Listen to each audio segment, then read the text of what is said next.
Dickey. The whole legal notice has been posted. Is there a motion to open the board? Second. All those in favor? Available report. Please rise. Dallas County Commissioners Court is now in session for March 2011 term with the Honorable Clay Lewis Jenkins presiding. Please remain standing for the invocation. And today our invocation will be given by a guest of Commissioner Garcia.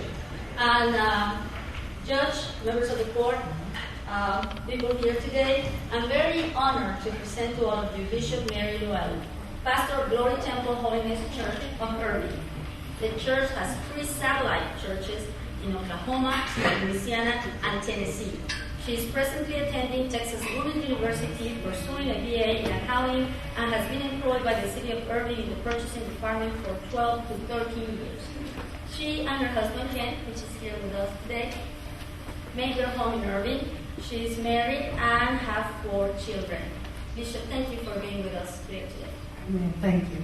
Everyone bow your heads. Heavenly Father, we thank you today, God.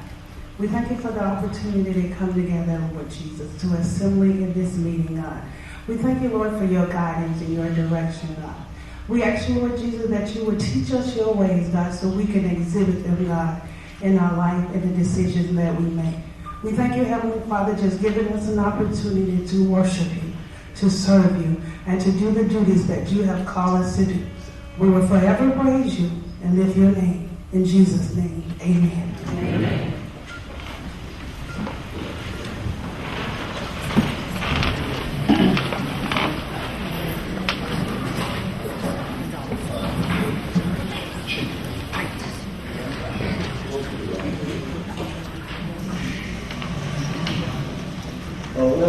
Welcome to this meeting of the Dallas County Commissioners Court. We're considering items on the official agenda that recess. That's your motion. We'll recess for our informal work session, then we'll hear from registered speakers. Then the court will convene a closed session to consider items as allowed by law. I see in the audience today 2 of our judges, Judge Burns, our former LADJ, who will introduce our new LADJ. Good morning, Judge Jenkins. Good morning, Judge. As you all may know, my term ended as LADJ last year, and I never formally introduced the new local administrator, Judge Marty Lowy. We all know Marty Lowy is judge of the 101st, but let me just tell you a little bit about him personally. He worked in college, just out of college, in radio, worked at the old KZEW, which I listened to as a child and enjoyed that radio station. He's also the only person I know that went to Woodstock. He's also the lead singer in a blues band, which I think shows his love of music and blues music in particular.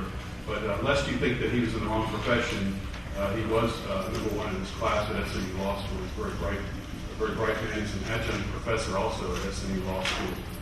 So without further ado, let me formally introduce Judge Marty Lowy, the local administrative district judge. Judge Lowy. Thank you, Judge Burns, Judge Jenkins, Commissioners. I feel like this introduction comes kind of a horse after the cart, since I've been here before you several times already in my new capacity, that I'm honored to serve my fellow judges and to work with you. And since I'm up here, let me just note that I will stay for any discussion that may be required on item 17 on the formal agenda, and hope to be present for your discussion of item 4 on the briefing agenda, but I'll be actually back in court at about 9:45. So thank you very much. Thank you.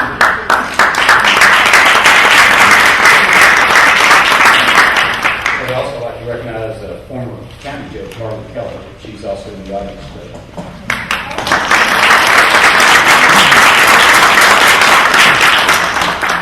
And Judge Keller is now the executive director of Texas Business for Clean Air, and was instrumental in helping draft our air initiative that we'll be briefing later today. So thank you for your work on that. Also, I noticed David Griggs from the Sierra Club, also instrumental in our air quality matters, standing in the back of the room. We're going to now start introducing people. We're going to miss somebody, but we have some. Listen to them. We have some resolutions today, and the first 2 are from Commissioner Price. Commissioner Price. Judge, Commissioner, this morning. I'm pleased to have our Dallas County Health and Human Services medical mobile clinic that's involved in a number of things in terms of this community. Great utilization in terms of that clinic, in terms of the whole prostitution, diversion, initiative, and all. They've been very integral into the wee hours of the morning in terms of working that need. This says, whereas the Center for Disease Control recommends HIV screening for all adults and adolescents ages 13 to 64 in all the healthcare settings, public and private. This will help identify females who are at a higher risk of acquiring and transmitting STD, HIV, with previously unrecognized HIV infection, and link them to clinical and prevention services to further reduce sexual and prenatal transmission of HIV in the United States.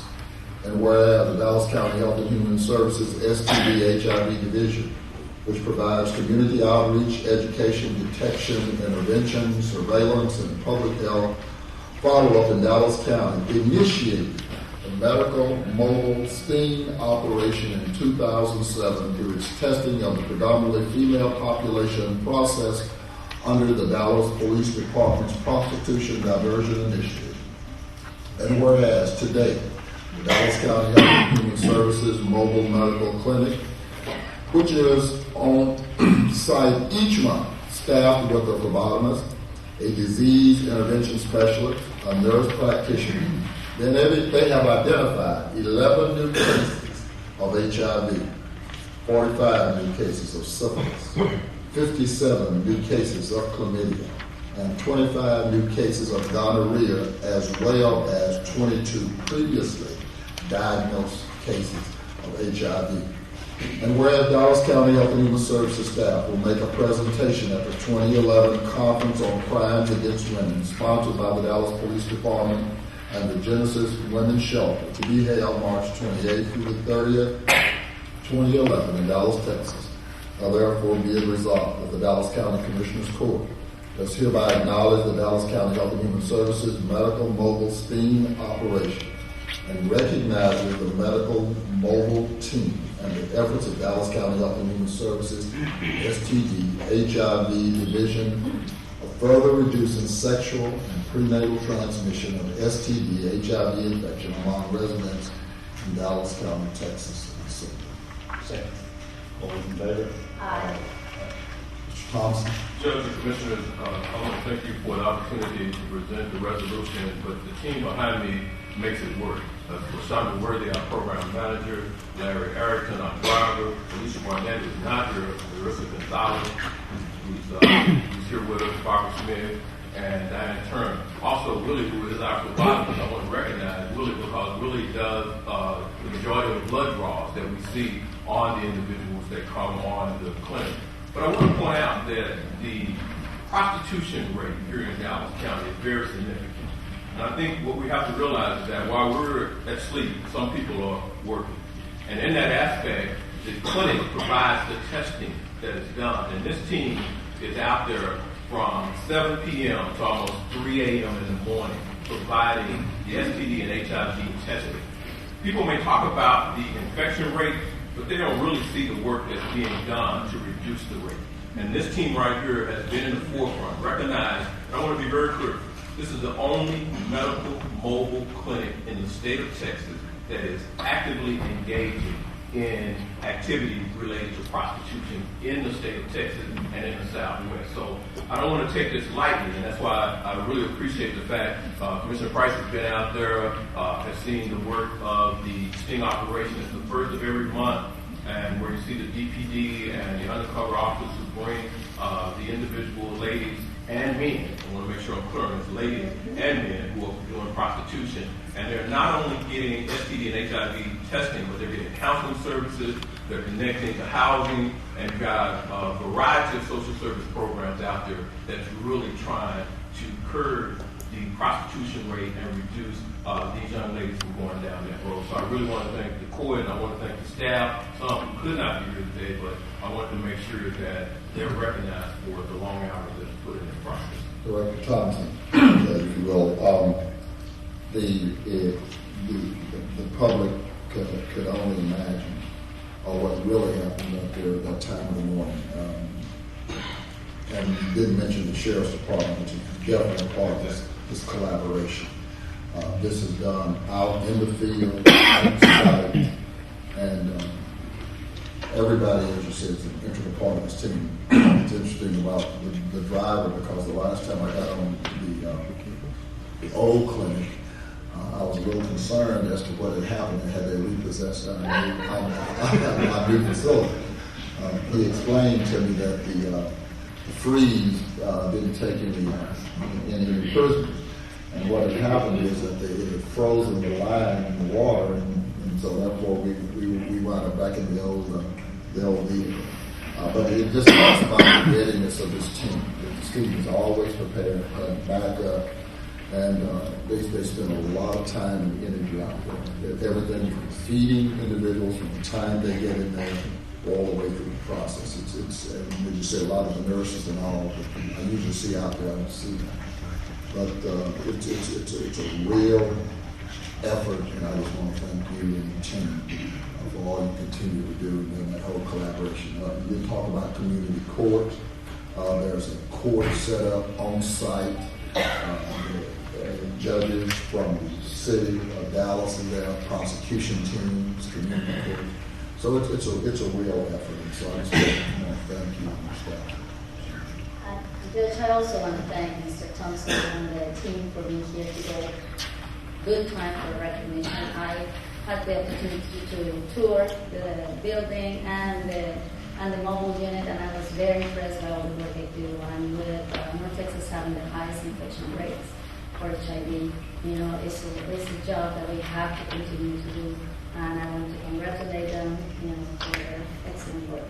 Well, one of the things that you as the director of CJAP, what you're going to find interesting with our new LETOP Center, Dr. Smith, we just received the largest foundation grant that the Women's Foundation's ever given, and that's $1 million.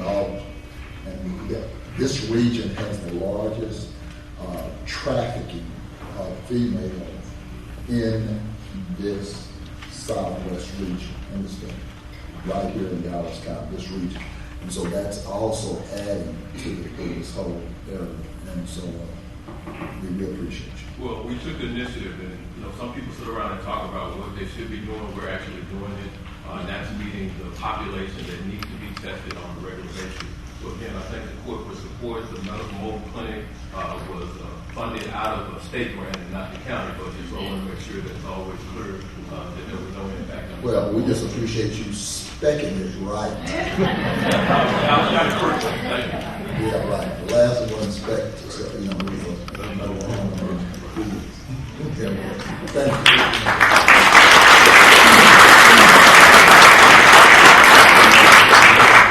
The second one, I'd ask for Dallas County Public Works on that delegation, and somebody by the name of Noah Newton. Come on forward. It should be a delegation out of Public Works. There you go.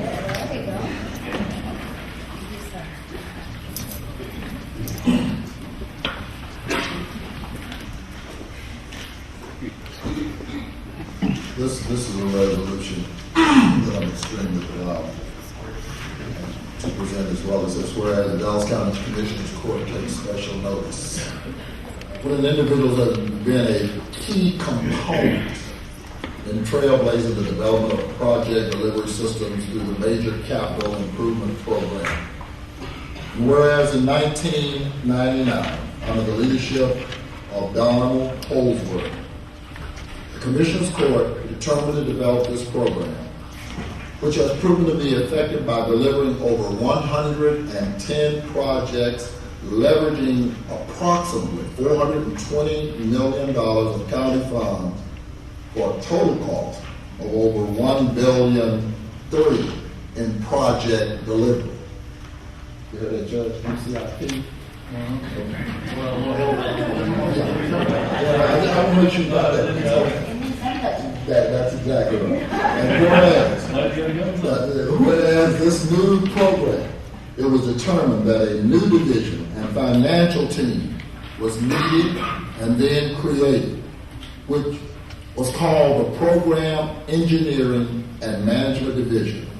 And whereas Noah New Jr., a professional engineer who retired from the U.S. Army Corps of Engineers after 38.5 years, was hired as the first Assistant Director of Program Engineering and Management Division, in which he was responsible for tracking, developing systems, and managing the Public Works P5 systems and business plan.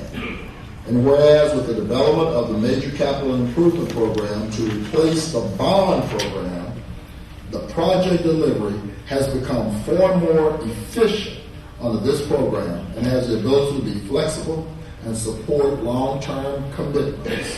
And whereas Noah wishes to thank his present and former employees in the division for making it a great place to work, and whereas Noah will enjoy life with his wife Claudia, his grandkids, Chandler 11, Cameron 9, Jack 7, as well as traveling, ranching, and gardening.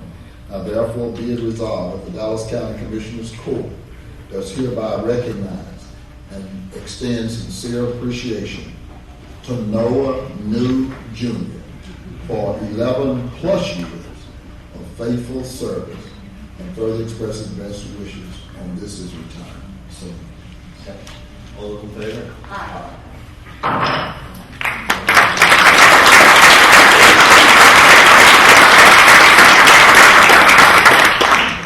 I'm going to quickly just tell a story about Noah. When Noah first got to Dallas County, of course, we didn't have a program engineering management division. We basically had one person sort of managing the dollars and cents. And we finally all got together when this program first got started, and we developed what we called the spreadsheet, and it was a funding spreadsheet.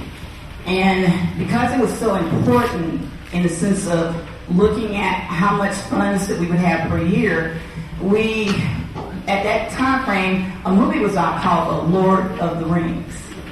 And at that particular moment, during The Lord of the Rings, my son was really into The Lord of the Rings. And one thing that was really particular was this thing called Precious. And at that moment, when we were holding the funds and trying to put things together, we dubbed that spreadsheet called The Precious. And since that moment, Noah has been the keeper of the precious. He's held the ring, he's held it tightly, and he's held on to it, trying to get it to where it needs to go. And believe it or not, he's made it happen. We've been able to deliver those projects. We've been able to get through all of the battles that we've had to get through because Noah has held on to the precious. So Noah, we thank you for holding on to the precious. And we will hold on to it very tightly, and we will make sure that we manage it, and we will find those that will manage it effectively as Noah has done. and you said that primarily for the judge, right? No? Well, first of all, I want to introduce my wife, Claudia. It's been 11 plus years, and they've gone by fast. You look back, gosh, it seems like I was just walking through the door down there for the first time. And it's been quite an experience, and it's been a really good experience. And it's been quite a different experience I had with my 38 years of Corps of Engineers. So, all in all, it's been a great time. I want to thank Alberta and all the gang. Well, they're all back there. They've helped me quite a bit. So, thank you again. Well, it's one thing, to talk about engineers and project delivery, but the whole financial piece has been the real glue that has made us keep our commitments. We talk about the $420 million that we've leveraged to $1.3 billion, and that's primarily because at the end of the day, the financials. It's just been, you guys have been able to do your project delivery and you've been able to effectively cost out these projects, which is giving us the opportunity to leverage. So I just want to say thank you. Thank you for that, Lord. I'm glad to know that's your wife and not your daughter. But I know, working for Dallas County will make you lose your hair. Thank you for all that you do. Yeah, I second that. As we get a quarterly update from Public Works on all the projects. Now I can say this, that your department really has its act together. I mean, when you look at what you've accomplished over the last 11 years, it's been incredible. And we appreciate all your hard work, and we wish you the best in your retirement. Thank you. Thank you. Congratulations and thank you, Commissioners.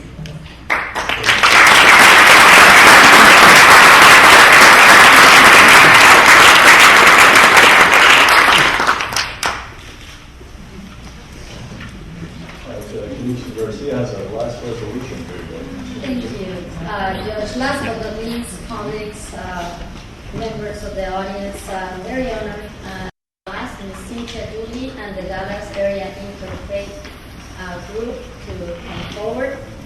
I've the honor of working with them for many years, and I think now here I have the honor to serve Dallas County. This is even more special. So, the resolution reads as follows. Whereas Dallas Area Interfaith, DAI, is a multi-ethnic, multi-issue group of diverse civic institutions in the Dallas metropolitan area whose purpose is to give ordinary citizens a structure through which they can negotiate effectively with the government and private institutions that affect their lives. It is a vehicle through which member institutions act in the interest of their families and local communities, helping these institutions become an effective force of promoting common values and democratic traditions. And whereas this is done by conducting thousands of individual and small group meetings with leaders and members of institutions, training institutional representatives in how to understand and affect local regional political process, developing a large leadership corps of those representatives, and identifying issues of concerns to all sectors of the community, strengthening relationships within and between members of the institutions. Whereas the DAI is a non-profit corporation supported by its members' institutions and also supported financially by national and local businesses, foundations, individuals, and other grantors who recognize the unique service that DAI provides to the Dallas area. Whereas DAI has worked on many issues and projects over the years, including assisting Katrina evacuees in the North Texas area, reforming financing for Texas public schools, comprehensive reforms in our nation's immigration laws, and is working to improve public safety in Dallas, improving access to quality health care at affordable prices, and bring after-school programs to Dallas public schools.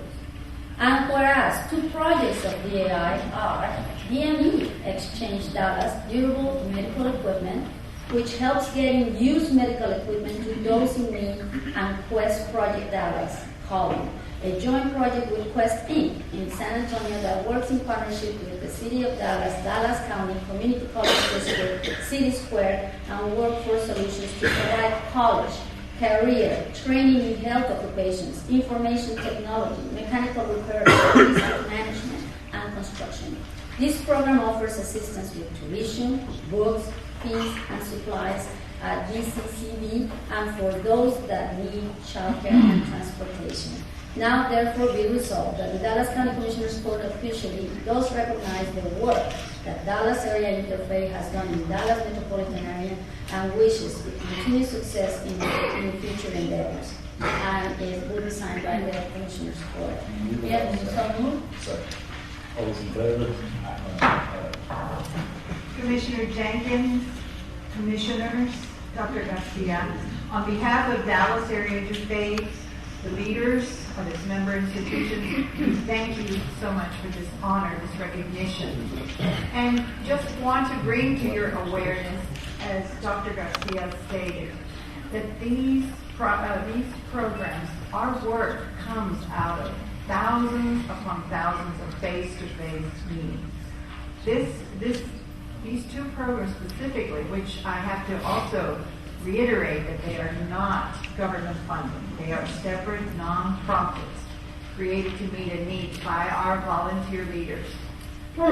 It just shows what can happen when residents, when citizens come together, conversations with each other to meet, to address the needs of our community. So we want to thank you. Sounds like it's 3 years.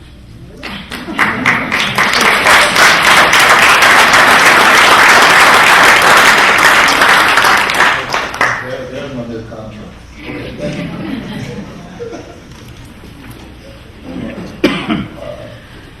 Good briefly, I'd like to recognize Dr. Terry Smith to introduce her new assistant.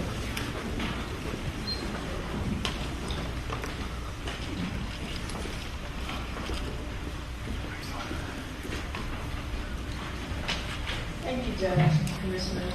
I'd like to introduce Mr. John Heath. As Commissioner Price said, we rescued him also from Harris County, and specifically we rescued him from judgment. So we brought him down here by way of Maryland. He was with Maryland working with several senators and state reps.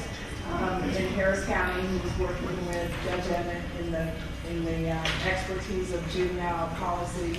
So we were fortunate to have him join us. And I'd like to introduce you to Mr. John Heath. I just look forward to working with you all and obviously helping young people turn their lives around. Thank you so much. Thank you very much.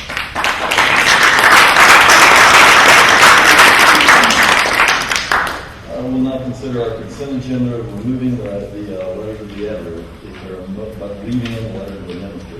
Is there a motion on the consent agenda? All those in favor? All right. We'll now consider item 9. Is there a motion on the bids and RFPs?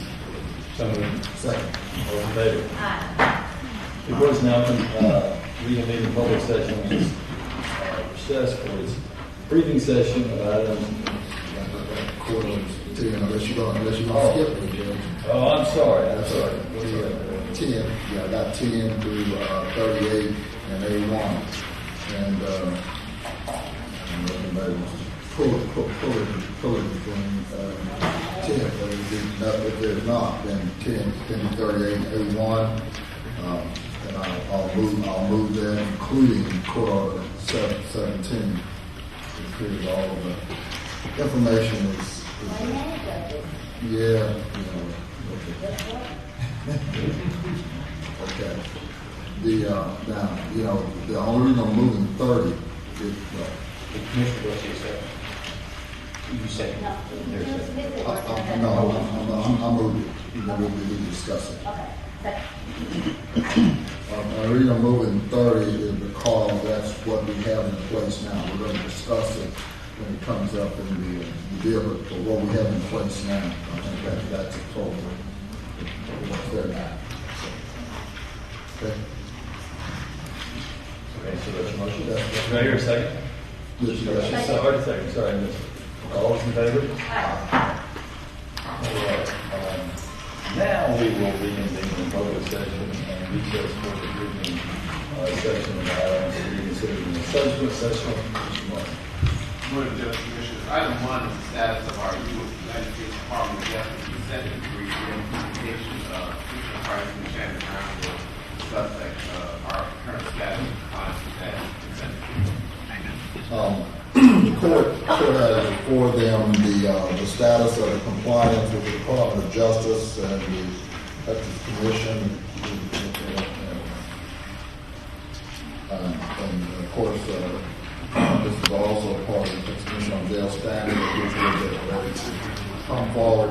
I think it's just an imperative that the court recognize exactly not only what the committee has been doing for the last 5 years, but as you recognize, and probably unprecedented, I don't know if Sheriff Valdez is here, unprecedented since I've been here over the last 20 years, the Department of Justice entered the fray in 2005.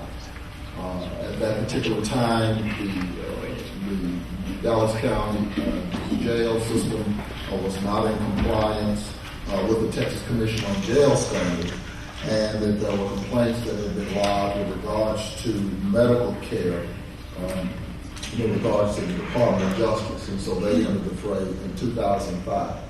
Pretty much speaks for itself, and since that time, I think the amount of dollars that Dallas County, along with its partner Parkland Hospital, has invested to bring this jail into compliance is nothing short of phenomenal. But more than that, the kind of energy that staff has committed here with both our facilities department and all our departments working in collaboration is unprecedented. To date, we've spent probably $93 million in improvements, both from Parkland and the facilities side of the aisle. $143 million of that $193 million has been facilities primarily.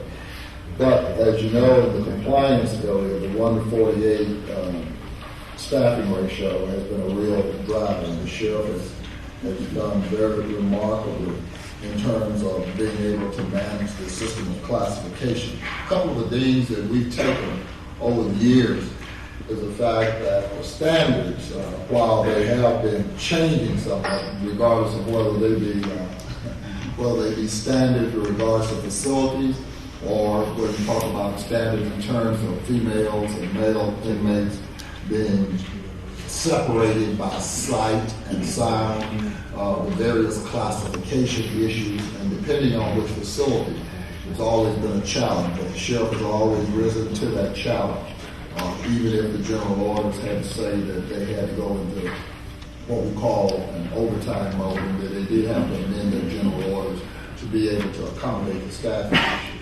The $19 million, prior courts have really made an investment in this area when it was said that Parkland would come back into being able to deliver the whole health care in terms of the jail. And since that time, they've invested an additional about $19 million in terms of staffing. The whole sanitation issue, $2 million, is pretty nominal when you look at all that the county has invested. And so that's pretty much the breakout of $193 million. But I just wanted to say this morning that the Sheriff's Department, and we're coming up on an annual inspection again. And by the way, I think the court members may have received that last week, Harris County joined Dallas County in becoming a certified facility. So their facility, after having made various visits to Dallas County, and they have now come into compliance with terms of their jail standards. The next steps are that we've got an inspection here within the next probably 30 days. We're continuing to work to try to decrease and manage that whole issue of jail population, because that's got to be the cost-saving measure for us in terms of this budget. While we only have about 6,600 people in a facility that's probably designed for about 8,300, the facility issues are still some various challenges, especially on the jail medical modification redesign. The Department of Justice has been quite complimentary in basically saying that they didn't think that Dallas County would be at this particular juncture, given the time period. Come September, we will be in our 4th year. We'll come up on our anniversary in terms of the Department of Justice, in terms of the MOU that we have with them. They have basically said, with the exception of our jail medical mod, that we are substantially in compliance with all the rest of the issues. That particular issue is based on the design of the jail and the access to care model. There is no way to accomplish that given the design of the Dallas County jail system as it's presently constituted. And so, as you know, we've now said that we will do a $48 million, 300-bed facility in the medical mod, and we're now in the process of trying to complete that. And so I just wanted to take this opportunity to the Sheriff's Department and say thank you to Parkland and to our staff. We've been meeting every Monday for the last 5 years, except maybe Christmas. We meet every Monday morning, and the only reason we don't meet on Christmas is because Nobody wants to be with you. but we've made substantial progress, and I just want to thank the sheriff and her team, Mr. Lilly, and this team, Marshall De Los Santos, purchasing department, IT. We were all there at the collaboration to make this come to fruition. And so I just want to take this opportunity to let the court know where we are, that we expect to pass this next jail inspection, and thank the judge for the 928 bed restoration, which, like I said, to the bottom line, it's an opportunity to depopulate the Decker facility, and therefore have saved over $1.3 million. Decker is the limit. Yeah, 1.7. A year. Yeah, it's recode. Yes, we understand. That's our least efficient operation. That is in Decker jail, and to be able to depopulate that, it's made all the difference in the world. And so again, the sheriff, her innovation, and the staff, I just want to say thank you. Judge, and I'd just like to say, and Commissioner Price is great at giving out kudos. Back when we were uncertified, if Commissioner Price hadn't gone over and sort of wrapped his arms around the jail and done the things that needed to be done in the jail, we wouldn't be sitting where we're at right now. We've been in lawsuits, in my opinion, in a bunch of lawsuits with regards to the inmates. When you look at facilities being $143 million, the liaison, acting as a liaison, and the sheriff, was definitely cooperative. The Commissioner Price is the one that went in there and got on the ground and did the work that needed to be done in order to move this forward to give the Department of Justice. And I remember when we took a trip to Washington and back, to meet with DOJ, they were not too hopeful for where Dallas County was and where we were going to be. So once Commissioner Price got on the ground, and he says he made every Monday morning, but he's also up there on every Saturday and Sunday night and going through the entire sheriff's department. So I don't know of anybody else on this court or staff that has dedicated themselves with the time and energy and the passion that he has in order to make this happen. And we're only where we're at today, in my opinion, because of the leadership that Commissioner Price has shown over there at the jail. We appreciate that. I know it took a lot of other people, and I don't want to minimize that, but it took also the leadership to get it done. So thank you.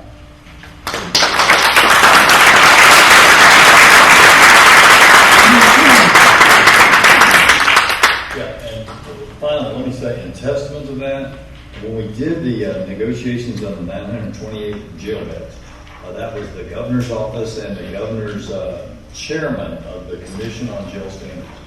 And that person, the chairman, is a fair man, but he's a tough man. He's hard on these restrictions.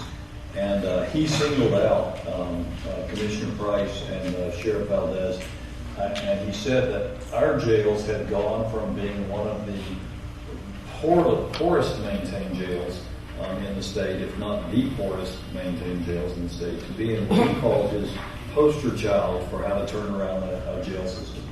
So, I came to the game late. I didn't get to see the jails when they were in their worst state, but the advances that we made with the variances and the advances we hope to make in May, as we try to find ways to balance our budget and still have a quality jail, will only be possible because of the work of Commissioner Price and the sheriff and their team. I know Commissioner Price, and I know this is a true story, he spends his Christmases at those jails, making sure things run right on those jails and spending some time with the people that are incarcerated there. So he has a true passion for making sure that we have a good jail system. And I want to thank you because the success we'll have with jail standards is directly because of the work that you do.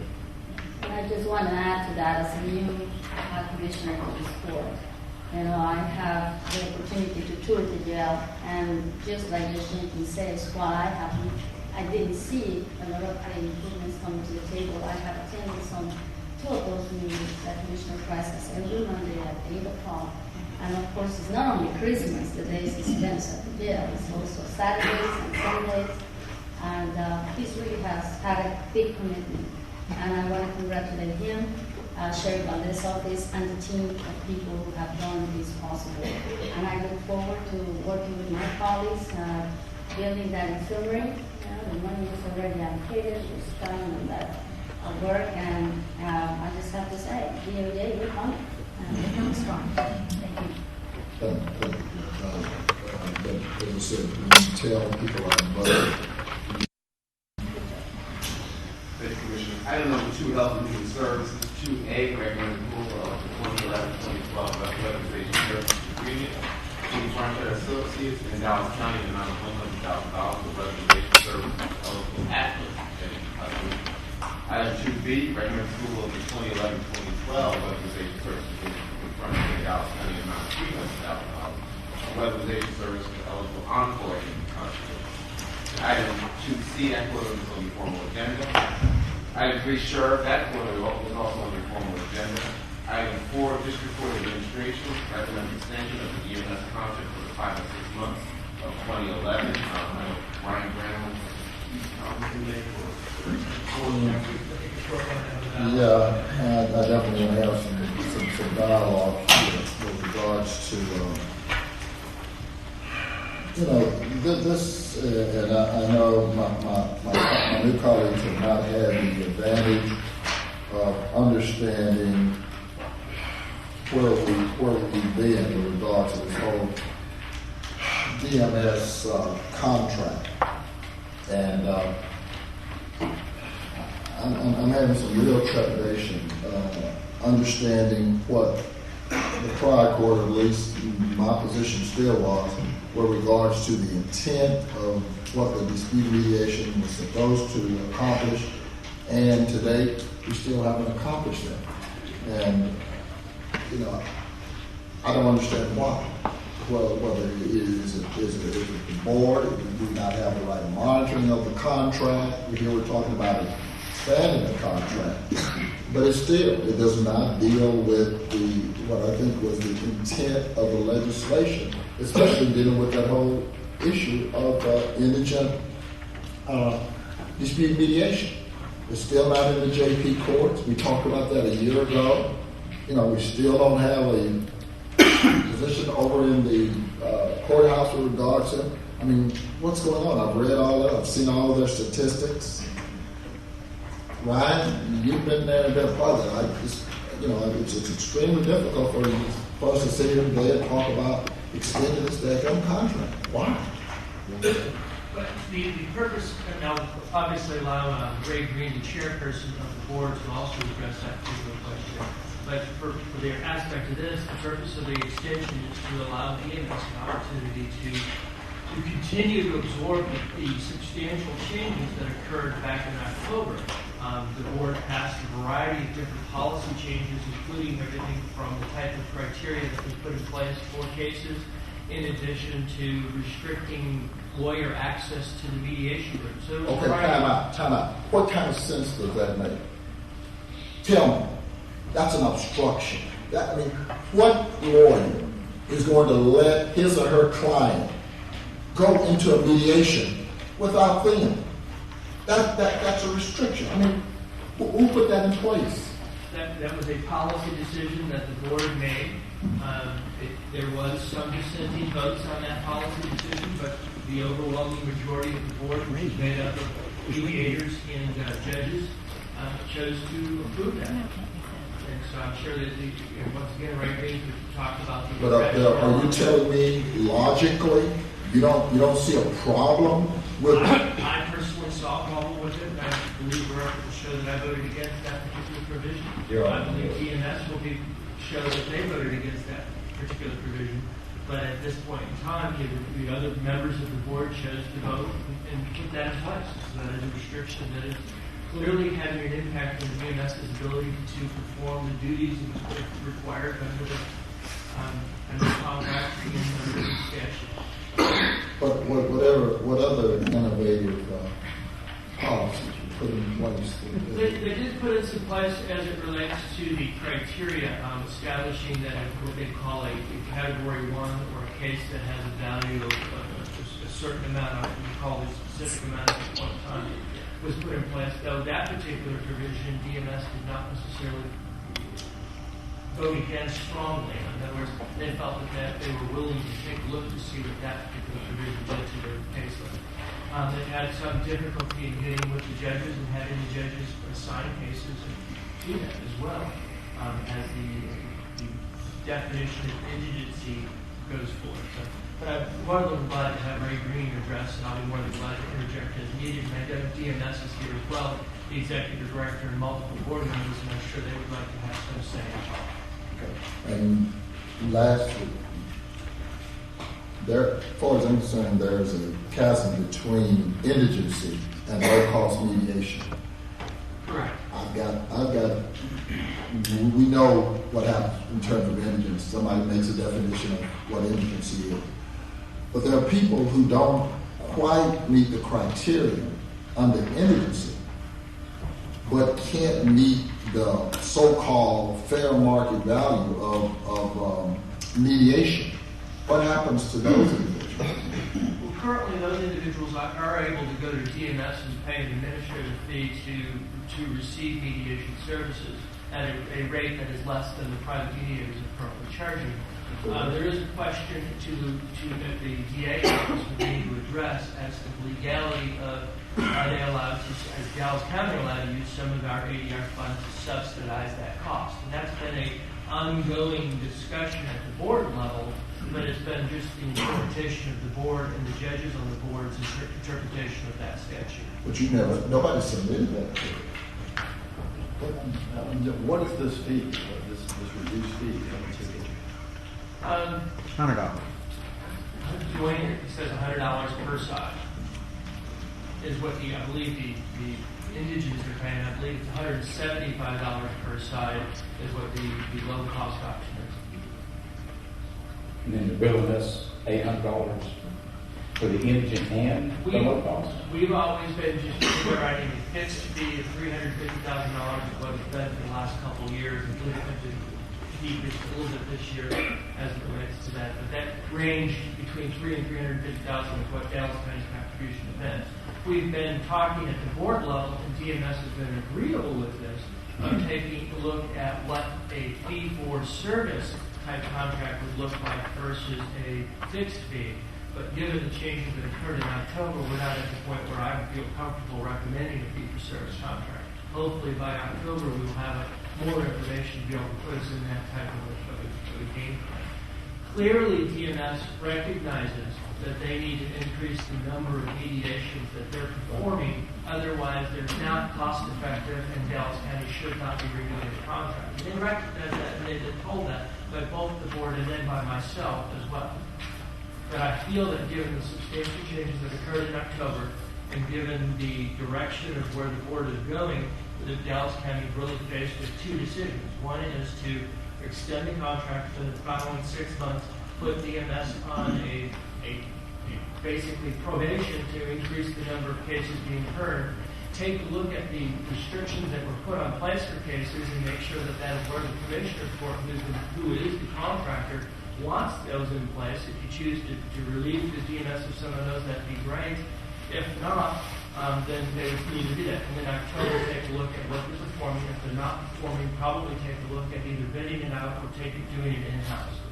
The other option is to not renew the contract and just move forward with a month-to-month extension and then put in place either a bid or to contract and do it in-house. Those are really the two things I believe that Dallas County is faced with. And if we did the extension for 6 months, could you czar that and, work with them to get them up to over 150 mediations a month? I'd be more than glad to do that. It will take some time, and it really will take us an opportunity to take a look at the restrictions that were put in place to make sure that they are the correct restrictions. The Commissioners Court did approve those restrictions back in October when the contract was approved, but I'm not convinced that we necessarily talked about it at length enough to really know what we were doing.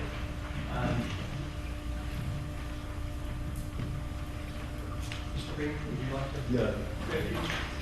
If I could, let me focus on the restrictions first. Identify yourself for the record. My name is Ray Green. I'm the chairman of the DRS board that was established by the county commission. The board did study this. The simple explanation is that either you have to go into the process of defining indigency based on money in terms of who would be eligible, or you can follow what we already have in place in our family court systems, which is that attorneys don't participate in the mediation. When the judges send people down to family court services, lawyers don't go. It's just the people. And if there needs to be additional processes after that, well, then of course the lawyers may participate. But by doing it that way, you eliminate the need to say, oh, well, you make $5 more than some arbitrary limit that we set, and we open it up to people. And that's what the primary purpose of the statute was, is to serve the people. So the simple rule is, if you can afford a lawyer, you can afford a mediator. If you don't have a lawyer, then the county's going to provide the mediation services for you. And that makes it very simple and self-policing.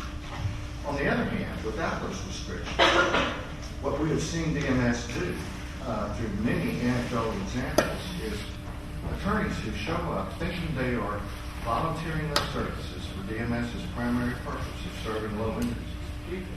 Sitting in a room with two $500 an hour attorneys arguing over $1 million divorce case. And I know that's an anecdotal example, but I can tell you as chairman of the board, I've heard at least 20 of them in the last year. It is going on. DMS is not policing it. And so the simple rule makes it very easy to police. No attorneys there. And that makes it for the people. So that's the reason why that restriction is there. Otherwise, every year you're going to be setting some kind of criteria. And we were concerned as a board that if you followed some of the poverty guidelines that we have for some other agencies, it's too low. We need to have better access to the people. Now, let me shift to... What is the poverty? What's the FBA? Commissioner, I don't know what it is off the top of my head. I think it's like $12,000 a year. $12,000 to $15,000 a year in income is what we use as a qualifier. As a qualifier? If you're above that limit, you're not considered eligible for services. If you're above 12, you have 4 kids? There's like, I'm not in a position to be, I do not know the answer to your question specifically. But we did discuss it, and the information that I was given during the board meeting is that it was, it's 22. Yeah, 200% of the federal poverty level, when you get 4, I mean, as I said, when you throw that out, that's the reason I'm trying to churn on it. That's not, $12,000 can't be the guideline. When I heard the guideline, I thought it was incredibly low. Yeah. And it was so low that we would be eliminated. If we use that as the guideline, we would clearly eliminate people that we should be providing the service for. And I don't remember the exact dollar amounts. Okay, I got a question for you, Ray or Brian. How many of these people that are in the average 56 mediations we're doing a month are pro bono people with no lawyers? Right now, since January, it should be all of them. What I mean is, they don't have a lawyer. It's not that they couldn't bring their lawyer.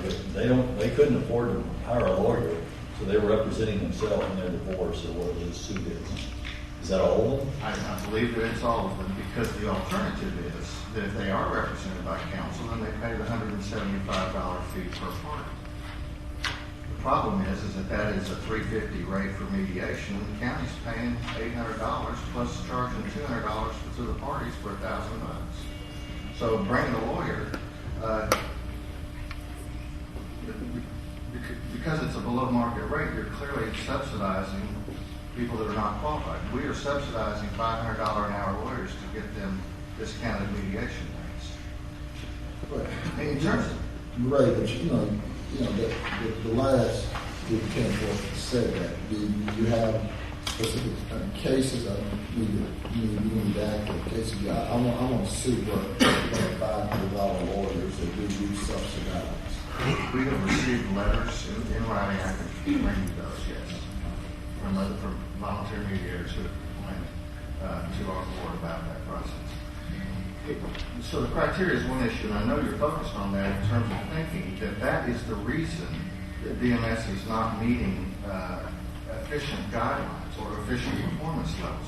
I would beg to differ on that. The problem is market outreach. You've all seen the ads in the paper where various programs are outreaching to low-income, Spanish-speaking people. They're in the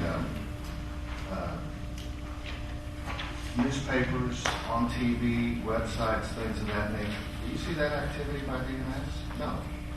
As DMS reached out to the JP courts, which is where the vast majority, we believe, of the types of cases that we should be subsidizing exist, there's no outreach. Are they reaching out to the family courts who have insisted that they increase the quality of their mediators? No, they're not. There's no dialogue going on like that. That's been going on now, or the absence of that's been going on for a year.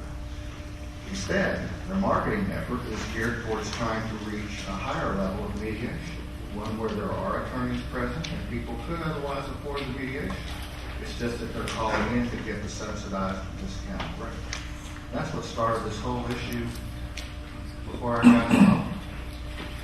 And what is this marketing level? Do we have the documents of this marketing? Well, sir, if you look on the website, it says nothing about Dallas County, about them being the sole provider for Dallas County. It says nothing about the criteria qualifications that a person must have in order to be eligible for the county rates. But it does talk a lot about how people from Collin County, Rockwall, anywhere can come in and pay only $175 a sign, which is direct competition with the market and could not be provided but for the county contract. There's no way they can provide that service.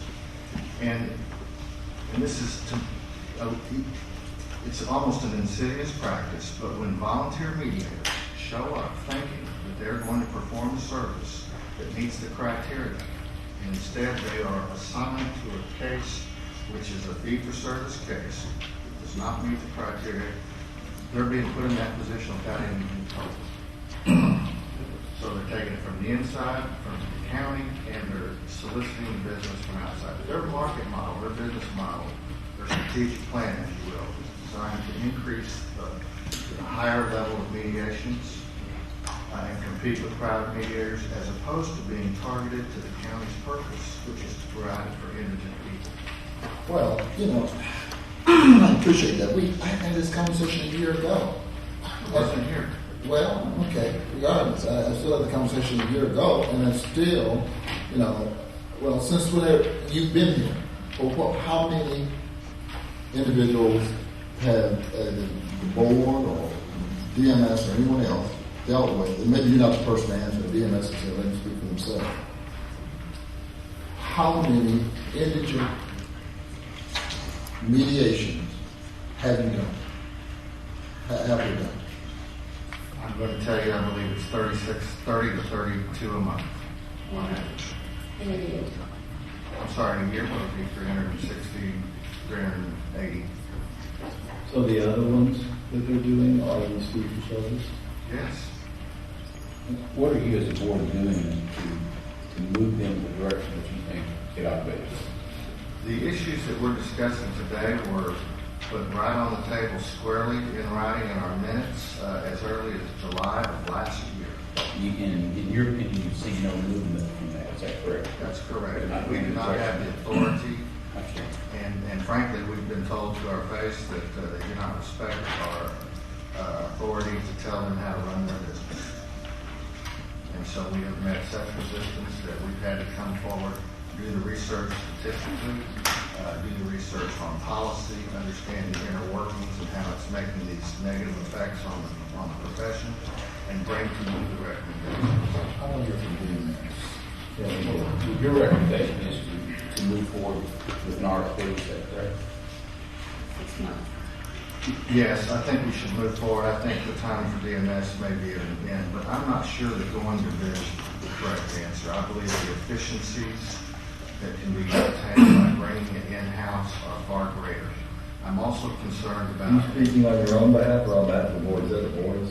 I would say that there's a mixture on the board on this issue. We are at the point of the board to discuss and consider those. First thing they have to decide is, can we fix DMS? Okay. But if you use DMS or XYZ or any other entity, unless they are a captive entity of the county and serve a sole purpose of serving the county's needs, we're always going to have this issue. We'll just be back again next year. And the reason is because DMS has gravitated from its original mission of serving the county and the indigent mediation needs to wanting to do mediations for profit at a higher level. And that's because in the last meeting, the last contract change, we acknowledged their right to start doing that, to compete, if you will. So unless it's a captive agency, and instead we allow them to compete in the open market as well as provide the county services, we'll always have this problem. If you have one phone number, one website, one person answering the phone, and are you qualified or not qualified? Oh, well, we can still do it for you. In fact, we'll do it at a cheaper rate because we're getting county funds over here. We'll always have a problem. So by bringing it in-house, which is the model that most all other counties in Texas use, we'll save money and be able to control it. And I think there's nobody else that has better power and persuasion with the judges in the community to get them to have access to this. So we'll drive down the cost even further than DMS could.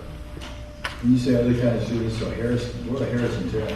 Well, Harris is a tough one to answer for you, Judge, because the Harris County Bar has been overseeing it, but recently, and as we are speaking now, they are moving towards an in-house process. Okay. And Tarrant? Tarrant County uses a blended system, but the thing that they're doing there is that they are scheduling very efficiently, and they're doing it through their JP courts. Who uses this in-house system? San Antonio. You would say? Bexar County. Bexar County, Lubbock County. But Urban County, there. Well, Urban County is one county does this. There. What about Travis County? I don't know. Don't recall. No. You know, it's incredible, isn't it? But here's the thing. DMS has not gone to the DCS convention, which is supposed to be held by the Supreme Court, sponsored by them. Hasn't gone in 18 months. We've asked for a comparative chart and analysis of what the other counties are doing. That was one of the things the board asked for. Well, see, and Judge, I just vote again, I still want to do DMS. That speaks to the point that I think that what we need is our staff, basically driving, just like in every other contract, see if it's meeting the terms, not putting a roadblock and saying, that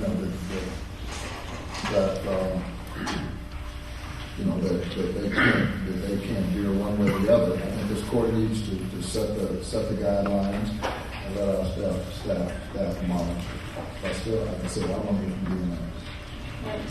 Judge, I just want to say I'm new to the process, but just looking at it from the outside, $250,000 a year for 30 cases a month. Goodness gracious, it's not working. I mean, something has to change. So I want to thank Mr. Green and the VRS board for the recommendations. I understand that the recommendation is to extend the DMS contract till September 30 for the last 6 months. Provide a smooth transition from that process to one that will work better for the county. And I will definitely like to hear also from the like Commissioner Price said. But thank you again. I mean, this is not working always. Well, but you, Commissioner, with all due respect, you just heard one side. Commissioner, I keep asking you. And I'm looking forward to hear from the other side. But just looking at the money, if that was my business, I understand. It is I our would business. not like to subsidize more than 70% of it. Thank you, Jeff. Okay. Good. Thank you. Thank you, the other side. Hi, my name is Susan Austin. I am this year's president or chair of the board. Pam Rytek, executive director of DMS. Okay. And just so, Susan, just to clarify for me, okay, you're the DMS board. Correct. Okay, great. And DMS, for your information, if you don't otherwise know, is a 501c3 corporation. We have our own board of directors, and so I would like to respond to one of the statements that Mr. Green made, that we do not respect the authority of the DRS board, which this court put into place.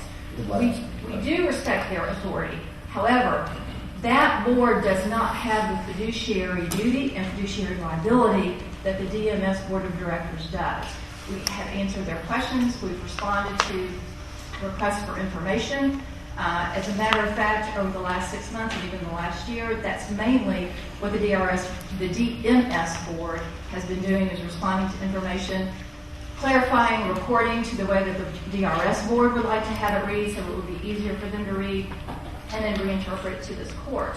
So we have been, and one of the other things that Mr. Green made reference to is strategic planning.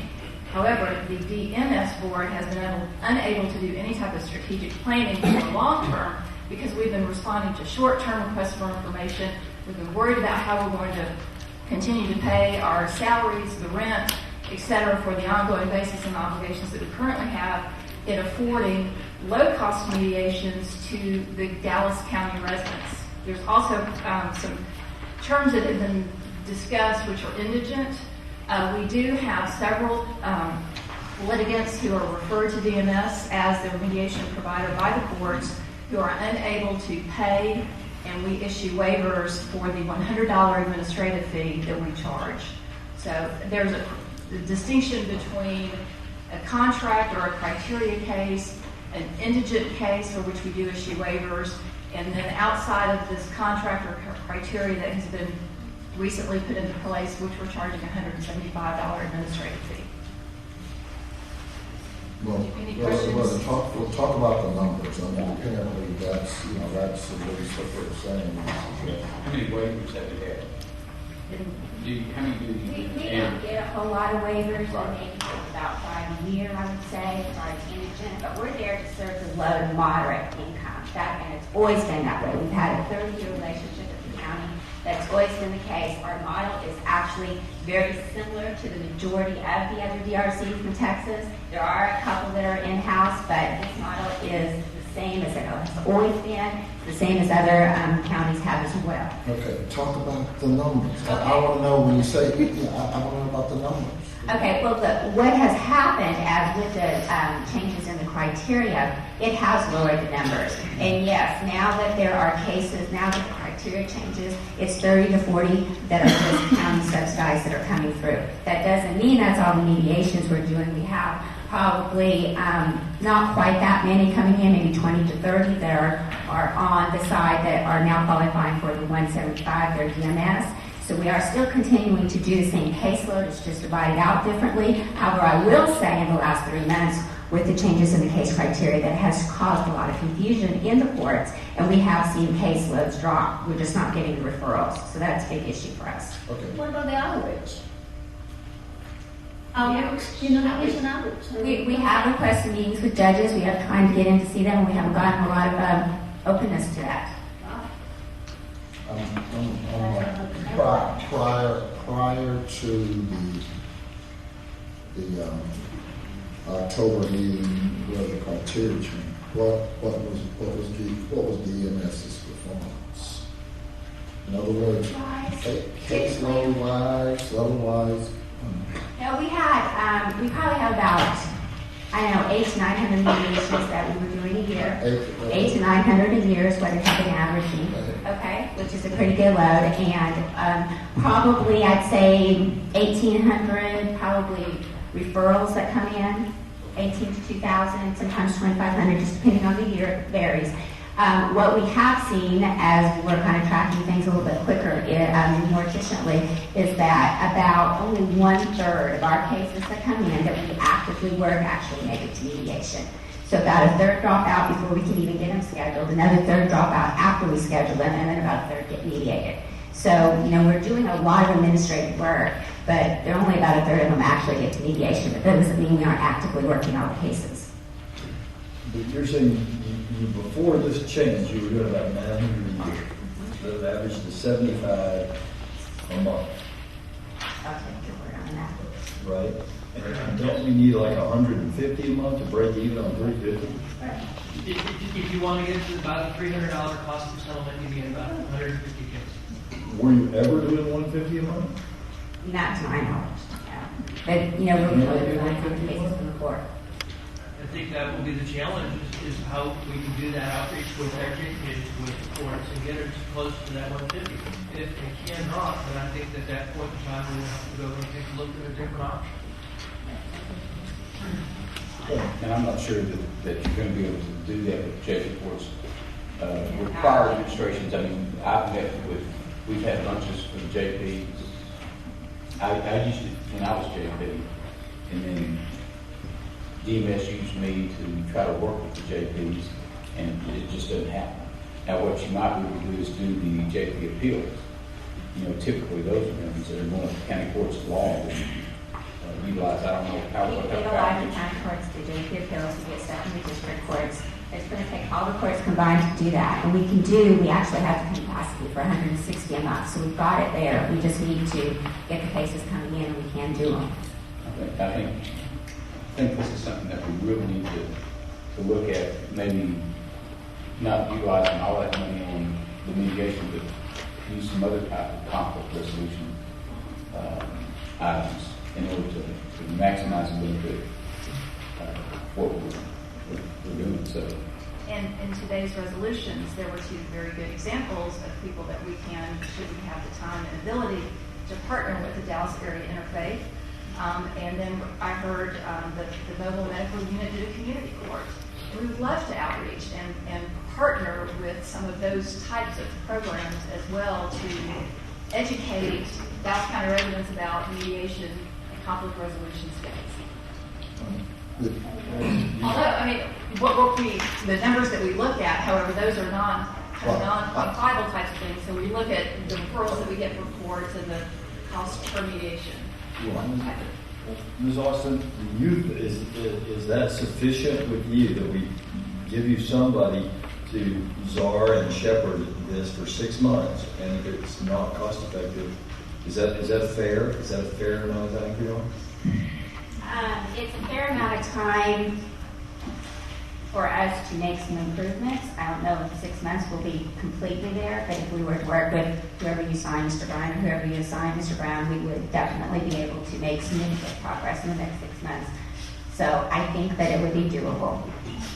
And Ryan, so you said 6 months is 6 magical? 6? Should it be 3? Should it be 7? It's just more like the budget season. So to me, that was the logic. They're correct. They're not going to get to 150 next month, but then we just need to see where they're at come August and September. You'll feel comfortable making a recommendation in 6 months. Well, the board itself made the recommendation we extend it for the 6 months, and the reality is I'm going to be doing parallel tracks. I'm going to be working with them to get up to speed and to see what we can do to actually show the volume that we need. In addition, I'll be taking a look internally how we can turn around and issue the RFP or do it in-house. Right. Because there's just I can't turn around in October and suddenly just turn around and switch either, so I'll have to be doing a parallel track. Well, I listened to Commissioner Cantrell a few minutes ago, but the fact of the matter is we got probably 40% new JPs. That's true. Yeah, we got new JPs, and and they have a whole different mindset. And I think again that was the genesis of what brought us to here. And I've been complaining for the last year that here we're right back where we were a year ago. Nothing basically has changed. And all I'm saying is that we need just to move this thing off center. And if it's 6 months, that honestly, that's fine. I'm still on that solution of the board, but okay. But I want to roll back those restrictions that were implemented, by the board. Absolutely. If you do not roll back the restrictions, Right. there's no chance that we're going to. That's exactly. But in the same vein, some of the restrictions probably should stay in place because there is no reason there should be $1 billion estate being mediated at the rest. I think everybody in this room. Everybody keeps using that. I want to know that. Everybody keeps using that. Why can't this thing happen once over 30 years? It inflames somebody. I want to see. Well, somebody, have y'all ever done $1 million estate? Oh. Never ever had $500 per hour attorneys have DMS the mediator of choice while there are other. Yeah, see, anybody use that to inflame and cite everybody what's $1 million difference. I ain't doing that kind of work with it. But my point is that I definitely want to see and we need to monitor them, in terms of their accomplishments and then the needs of the community. That's that whole piece was set up to begin with. When you talk about it, I hope he's already mentioned. I'll yield that, Commissioner. Well, I'd like to see maybe a committee set up with the judges, the administrative judges from each area, one across civil and criminal, along with Trinity and JP, just have a committee with one judge representing each group. And then really sit down and see if they see this as something positive, because a lot of them may see that it's not really something that really has those outcomes that they believe that they ought to have. And they may be just the opposite. But we ought to look at that, and they're not going to use it, then we ought to figure out better ways to utilize those dollars. Absolutely. If we don't get the volume up, we should be continuing this conference. And DMS knows that. I mean, they're going to tell you that too. That's fine. Well, the judiciary is one that use them. If they're not going to use them, then the they do judiciary something doesn't else. buy in, then yeah, I'll be working even harder on the parallel track. I mean, I agree with you. I will be meeting with them to have But that. I want a delegation from this court. I want definitely to be a part of that. See, my concern is again, I want a delegation from this court to deal with those judges. In other words, when you call the judges together. I'll do it with you. Okay, and I want to be there. Because the problem is that we know where most of those cases are lodged. And I'll tell you, the judges in my district, they're going to use mediation. Real simple. Yeah, I'm sympathetic to the private sector argument that we don't want to see government subsidized competition with the private sector. But really, this gets down to the numbers. If we don't get these numbers up, you don't money out, and it's a tough budget year. I'm with that. But the intent, when the law was up, the intent was to primarily deal with public sheriff industry. That's what it's supposed to be. And that's what we brought up a year ago in terms of the target. And here are your ladies. I'm willing to pay for taking care of the engine, but not if it's I agree. No, and I just want to, I echo my colleagues' comments. How long has DMS has this contract? How many? 30 years. 30 years?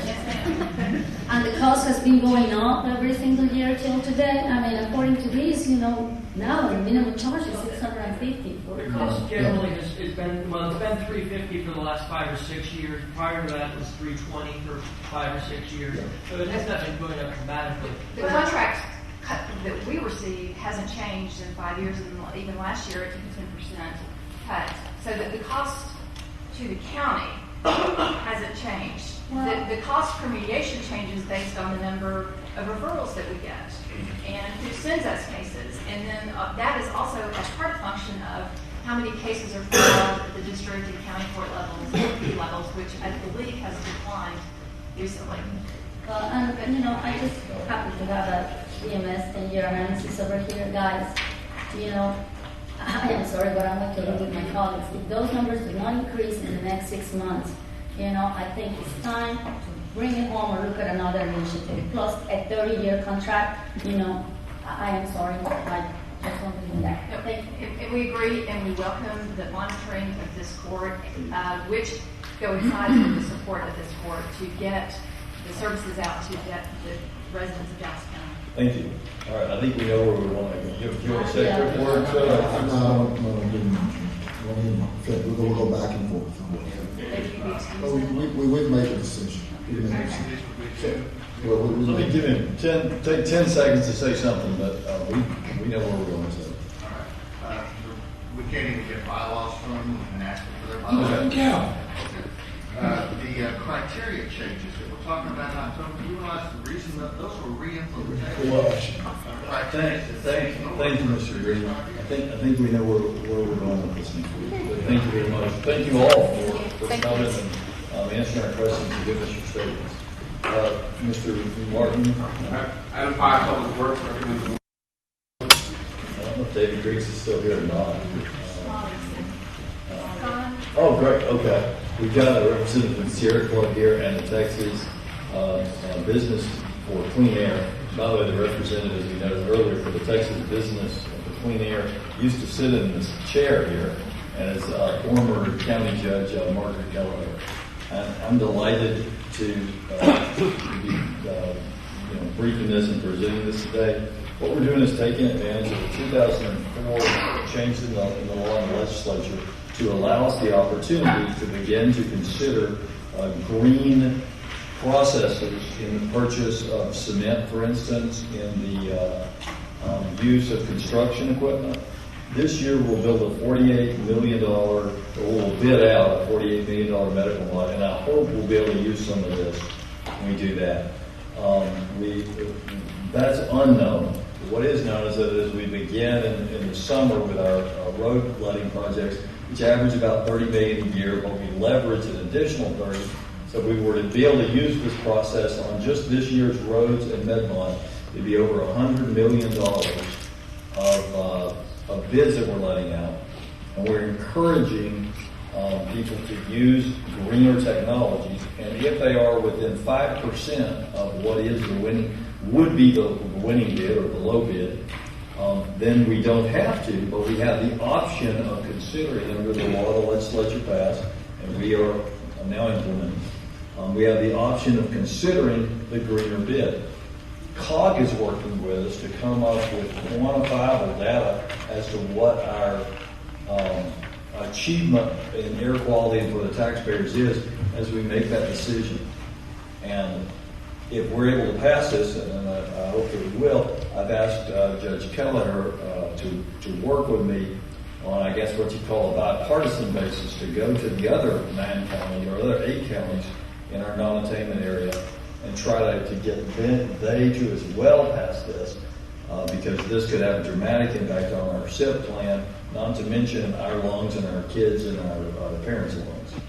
So that's the plan. Shannon, you got any technical stuff?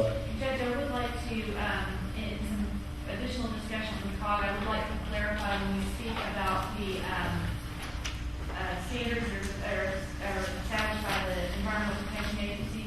Those are the National Ambient Air Quality Standards. So that is a federal standard that we would be looking at to asking vendors to meet or exceed those standards. So we need to clarify that in our policy. In the policy. Make clear which one we're looking at. Okay. So we need to amend the proposed policy language. Yes, sir. In our policy language, when it comes back to you as a court order, we will make sure that that is clarified within that. We'll just come back next week or go to 30 days on that. Typically, we do have things go out for 30-day comment when they impact departments. We've been working with Public Works and purchasing to clean this up. We would like to see it come back. I don't believe it needs to go out for 30 days. Well, let's try to push it so we can get it in place for Medmont and see if we can recognize some air quality and SIP savings. Because as they come in with those new rules, we're going to need everything that we can think of to fit under those new federal rules that will be coming around soon. If the court feels like it's comfortable without their comments, we can move forward without having. I'm okay with that. I do want to point out that as the Council of Governments comes up to help us quantify that return on investment, as we look at, for example, the expected NOx reductions that we make towards our SIP, that is going to be subjective.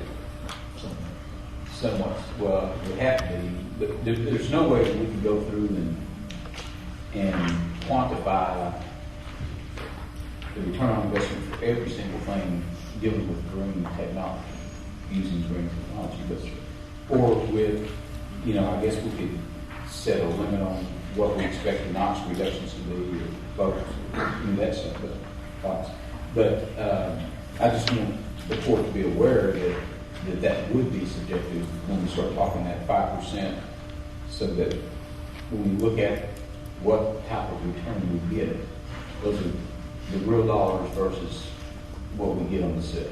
Well, and that's why we leave it to the court on a case-by-case basis to choose between the traditional low bidder and the green bidder that bid 5%. What Michael Morris at the Regional Transportation is saying is what the airport has done is they've gone to, when they're doing construction, they go to a new generator, they've got a, and he wanted to, go and bring them to talk to us, but they go with a company that uses a new generation of exhaust and idling technology on their heavy equipment. It's diesel equipment that a lot of people just leave running all day when they're working on things. And the airport has seen, a tremendous decrease from that company vis-a-vis old companies they used to use in, I guess they somehow measured air on a regular basis out there.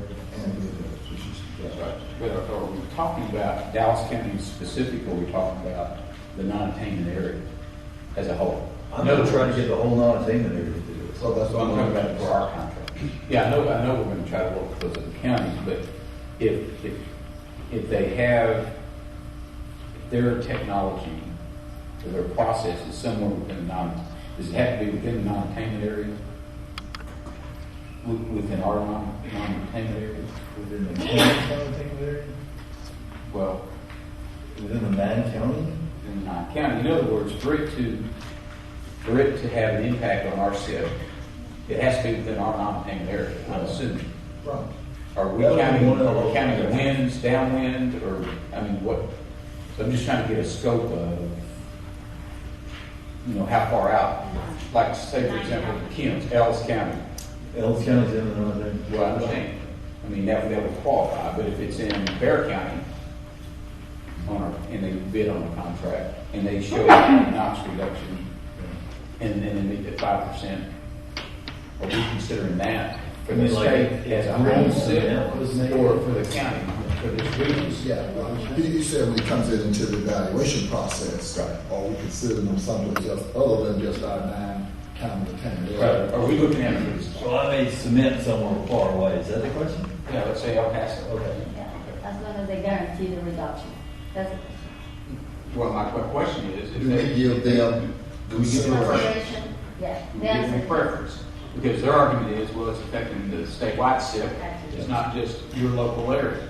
I think that's something we'd have to look at. And most of what you're going to see, according to Michael Morris on this, with us. Now, green cement certainly is one thing we could see it on, but he's thinking our biggest savings is going to be in using newer model, better construction equipment. And that's always, whether they're coming from San Antonio or Milwaukee, if they're using the equipment here, we're realizing the savings. Yeah, I don't have any problem with doing the work here. Right. Your question is, I think cement in Bear County as opposed to in, I don't know. That's a good question. I think with so many kilns in Ellis County, are we always going to be getting our cement from close to home? And our batch plant close to home? Have we had that situation where we get cement from far away? Well, I think when so far. Usually we only have a few cement companies in the area, and I'm thinking it's only one in this area that has basically green cement in the dry kill scenario. Yeah. But again, you're not going to get a vendor from far out because basically you need that. It's heavy. You can't transport it. Right. Well, I think if we had a situation like that, that would be one of the things that we, in our discretion, could look at. Because what happens is you get the two bids, the green bid and the low bid, and then you look at the value to your citizens and your taxpayers and your air quality. And if hypothetically you had green cement coming from San Antonio, you could view that differently than green cement coming from the non-attainment area, right? But I'm also talking about equipment being brought in where it's sold, those types of things.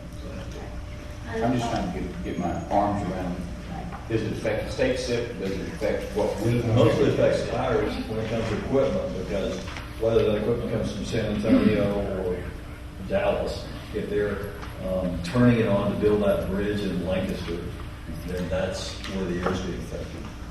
they're gonna have that equipment on. Old technology, equipment, say a 15-year-old bulldozer, as opposed to these things with the idle switches and the 3 degrees of filtration they're using the air for it now. Wherever they're getting it from, we'll reap the benefit as long as they're using it here. I just want to add that I'm delighted to see this in front of our colleagues, and it's long overdue. I want to thank the chamber for moving this forward, and of course delighted to see Judge Kelleher and with this as well as this year group. I just have a question. In the implementation schedule, Ms. Blake, Public Works will play a very important role. Here says that you're planning for the first project to be solicited in early summer. Do you think you will have enough time? My biggest concern always is that people that does business with the county, especially contractors, Hispanic contractors and everybody minority contractors that work with the county, have enough knowledge and understanding of the changes that are coming to the county. So when we're ready to move it forward, everybody's ready and knows what the specifications are, and ready to roll with it. We're taking a lot of the lead from our partners, like the City of Dallas, who's already implemented. We're going to actually go and contact some of our other counties, city parks, and go ahead and get information from them as well.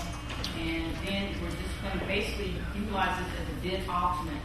That's going to be our first scenario, is to put it in as a bid alternate and make comparisons, and then also get with the vendors and talk about it specifically in our pre-bid meetings. They will have opportunity to talk about it when we could actually go out and bid. So during that time period, we'll be able to give them information on how this would affect them and so forth. But initially, it needs to be done as a bid off. Okay. And you're ready this summer, the time that we're giving you early summer is okay with you? Yeah, that would work. Okay. And I would like, for all of us to be informed of where the process is going, especially when it comes to education and getting out all the different criteria that we put together with your department. Thank you. Thank you. Thank you. And along those lines, I've had chamber people and big contractor people call me and like the idea. And they wanted to have some meetings so they fully understood it. Let's make sure we have those meetings that we include small contractors. Definitely. And we allow all contractors to understand how this works, as well as the citizens, as well as the chamber folks. But this is one of those rare instances where business and environmentalists can kind of march hand in hand. They all want to see us move or I can't say everyone wants to see us move in this direction, but everyone I talk to wants to see us move in this direction. So, in the bring back on the proposals of policy language, we need to make sure that we add the federal clause in regards to the ambulance. And I would like to just, on the outreach effort, another area where we might want to look is COG has a questionnaire that they have put together to gather information from vendors about what they have, and there's an interchange back and forth of information that we may want to use some of that information or that process that COG has gone through. I know that the city of Fort Worth and I believe the city of Denton have sent those out to their contractors. So contractors in the area are starting to hear about it. But that may be another process we should go through to alert our contractors to what they have. And get some feedback. And it's extremely important because some of them might need training, some of them might have to change the structure of the way they bid. And when it comes to minority participation, I want to be sure that everybody has the time and the opportunity to do it. That's Thank you. Back to the post policy, the 30-day comment period that we by the court. Item 7, budget. 7A, the conference travel training request. 7B, hiring exception to the DA's office, county clerk. On conference and travel, I happened to say something to Judge Lowry about 3 people traveling to El Paso, and he said that he will pay for his out of pocket or another fund, so that'll only be 2 people traveling to El Paso to look at this. Okay? Okay. for a second. If there's any advantage to a comment period, there's going to be, as I understand it, basically it's just public works to deal with this and they can take care of that. And purchasing. But if we need like a 10-day comment period, I just don't want to miss the opportunity to try this out in Medlock. You know, we have a abbreviated comment period. Well, If there's any advantage you can do it now on a deal like this. Two major factors as long as I've been involved in They're already, yeah. So They've been working on it a month. Item 7C, recommend approval for submission of a grant application to the Conservation Services Division of Office of the Attorney General, the amount of $42,000. This requires a tax match of $9,400. Item 7D, fiscal year 2012 budget update at 1:30 p.m. today. And Judge, that's the briefing agenda. We do have two speakers listed. We will now hear from our speakers. Our speakers have 3 minutes, and I'll ask our bailiff to please read our rules for both speakers. All Commissioners Court attendees are hereby advised that this meeting is conducted in accordance with the provisions of the Dallas County Code, Section 74-71. Visitors and registered speakers are preserved order and decorum at all times. Personal, profane, or slanderous remarks are not appropriate and will not be allowed at any time during this public meeting. Any and all applause is kept brief and is in observance of time constraints. Disruptive visitors and/or registered speakers may be removed and are subject to the penalties provided in the State of Texas Penal Code, Section 38.13, 42.01, and 42.05. Registered individual speakers are limited to a maximum of 3 minutes. The maximum discussion of any one topic is limited to 30 minutes. Mr. Norberto Cannon, please. Is Mr.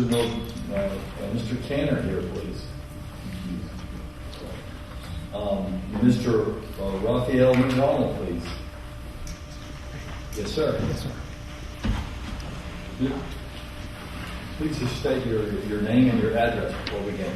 Certainly. Raphael McDonald, 2701 Rankin Street here in Dallas, representing Resource Center Dallas. Good morning, Judge Jenkins, Commissioner Price, Commissioner Cantrell, Commissioner Garcia. As I said, my name is Raphael McDonald. I'm with Resource Center Dallas. For nearly 28 years, we've been serving and supporting the lesbian, gay, bisexual, and transgender communities in North Texas, as well as people living with HIV and AIDS, through programs and services benefiting their health, wellness, families, communities, education, and advocacy. Personally, and on behalf of the Center, I want to thank every one of you for adding sexual orientation to the county's non-discrimination policy last week. Thank you so much. Among Texas political entities, Dallas County has joined the cities of Dallas, Fort Worth, Austin, and El Paso in providing these protections. Nationally, over 135 cities and counties offer similar policies.